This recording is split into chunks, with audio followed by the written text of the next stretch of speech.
Okay guys, i-guide ko lang kayo paano makapag-download para sa inyong dadalhin na form sa Consulate General. So wala nang intro-intro. Tara, punta tayo sa Google, type natin ang Calgary Consulate General. So yan. So puntahan natin to, scroll lang natin. And then scrolling down, puntahan natin tong Philippine Consulate General in Calgary.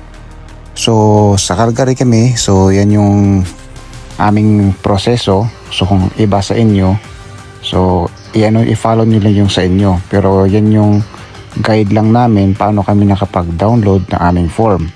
So scroll lang natin, going up. At makikita nyo dito, itong Consular Services. Okay, so yan.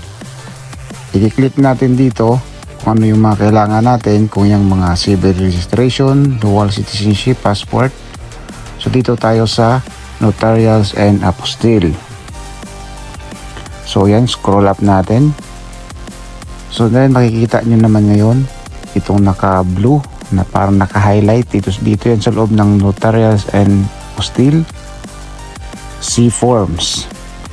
Okay, so click natin yan, and then yan yung papasukin natin na mayroong mga downloadable forms.